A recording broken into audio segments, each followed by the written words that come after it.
I felt like it was an act of worship just to be able to play these melodies, and whatever kind of came down was sort of my private time of worship. I see worship music as playing a very vital role in the relationship of believers with God. Thank you, God. My dream came true. If I never get to do another record again, this has been awesome. Thank you. Hey, I'm Kirk Cameron. Thank you for joining us for this special digital exclusive with someone that you've most likely heard on your radio or on your favorite worship music playlist, Michael W. Smith. Michael, thanks so much for joining us again today. You're welcome, Kirk. Thank you. Now, most people hear your name and they instantly think of their favorite Michael W. Smith song, the one that's meant the most to them. When I first became a Christian, you were my go-to guy, and so it was your cassette tapes in my radio that were just taking me to the places that I needed to go in my heart with God. But you didn't just come out of the womb with a piano and a microphone as a worship leader. I mean, you got there somehow. Can you quickly just give us an overview of like that story of how did you get into music, worship music, and become Michael W. Smith? Well, I was playing music my whole life. My family was musical. I wrote my first song when I was 5. I would never play it for you. It was awful. But the fact that I created something at 5.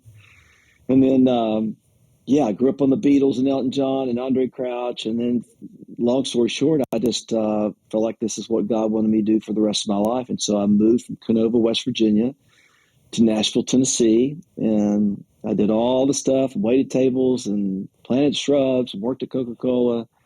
And then I started writing songs for a girl named Amy Grant and for the Age to Age record. And at that point, nobody would give me a record deal. So the managers for Amy went and borrowed some money from the bank and started a record label. And I was one of the first artists on that label. And I'll never forget when I finished that Michael W. Smith project, which Friends was on, I remember sitting in the lobby at 3 o'clock in the morning of that studio going, thank you, God.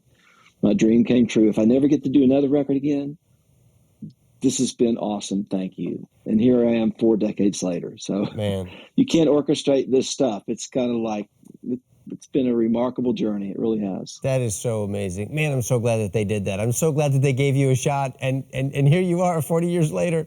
And we're so grateful for you. Michael, was there ever a time where you thought you were just going to hang the whole thing up? Like, you know what? I'm done with this. I'm throwing in the towel. I don't think I've ever felt that desperate. There have been moments that I feel like it almost now happens every year where there's no creativity, there's no melodies falling out down from the sky. And, there's 2 or 3 months that go by and you just feel like there's nothing there. And I say it almost every year. Well, it's been a great run. Maybe I go find another job, and I panic, and you would think I would learn after all these years not to panic. And, but probably never to the point where, I need to hang it up. I'm doing it because this is what God's called me to do. I mean, this is sort of my contribution of what I've called to do to society, to be able to share the love of God with people, not only here in America, but all around the world. He sure has. What about the old hymns? Do the old hymns play a role for you in creating your modern worship music today? Because I just love the old hymns. I can't hear enough of them. I mean, there's just so much of my theology is brought back to me through the old hymns, and just having that tie to Christians down through the ages of the old songs. Do they inspire you? Absolutely, Kirk. I grew up in a Baptist church singing all those hymns, and then, we worship leaders, all of us could use a little lesson in going back and listen to all those lyrics that Fanny Crosby wrote and all these writers that wrote these amazing songs, especially the lyrics, the poetry, and how they portrayed God. It's like off the chart. And I ran across a few the other day by Fanny Crosby I'd never heard of. And she wrote like thousands of songs. I don't know how she did it. But just the wordsmith of those lyrics and those hymns are pretty remarkable. So yes, they are an inspiration for sure. Is it a cool thing to be at a concert and you're seeing grandparents, parents, and then a younger generation all singing the same worship songs together that you wrote or that others wrote, and see how that worship just transcends generations? What does that do for you personally? Well, it's pretty awesome. I mean, that's not always easy to do. I mean, I think we have to be careful about leading the kind of songs that we lead, we want to make sure that everybody is able to sing those songs. There's a lot of songs that are written now that I can't imagine an 80-year-old singing some of these songs. So to be able to find songs that anywhere from 10 years old up to 85, everybody can sing and enter in with that song, I think that's very, very important for the church, for sure. Yeah, I see worship music as playing a very vital role in the relationship of believers with God. I've heard some people say things like, you know, if you're going to make movies, you know, you got to make movies with this great story, but don't preach the gospel in the middle of a movie. That's not real movie making. And I've heard similar things with songs.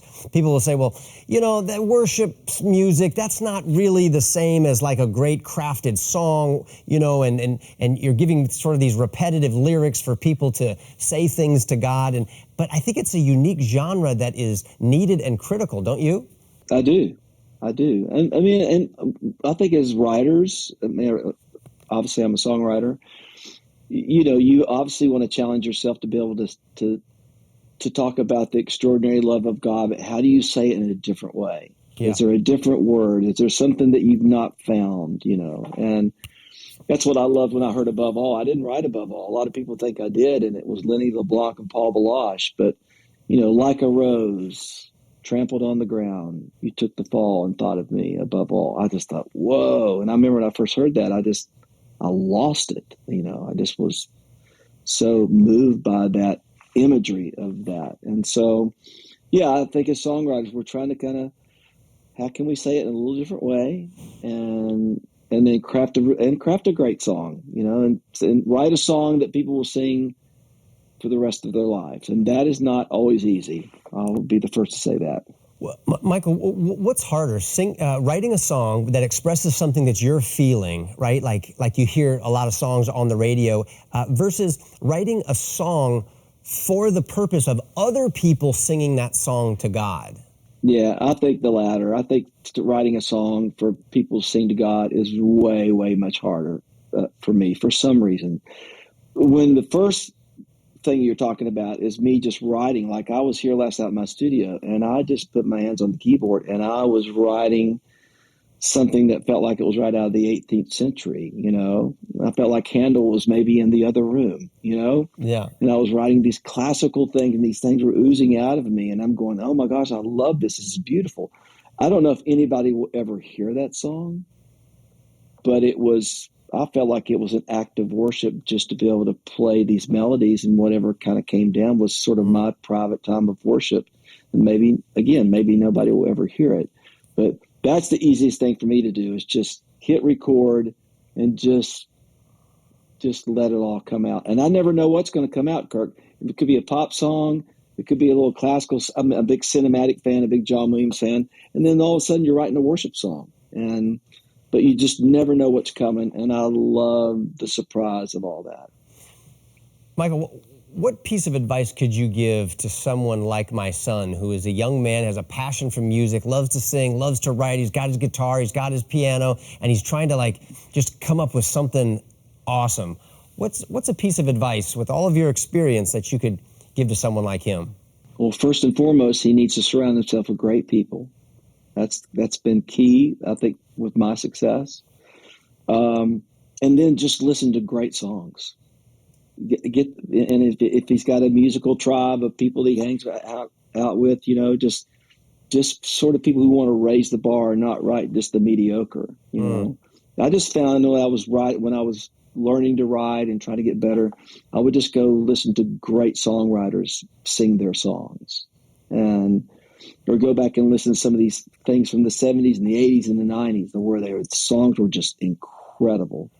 And yeah, I just think you learn from people who've done it and done it well. Yeah. And I think that's been the key for me. Michael, thanks so much for joining us today. Appreciate you. Thank you, Kirk. You as well. And everyone, thank you for watching today's episode. I hope that it's made an impact on your life. Before you go, please like and hit subscribe so that you never miss another episode. Thanks, and God bless you.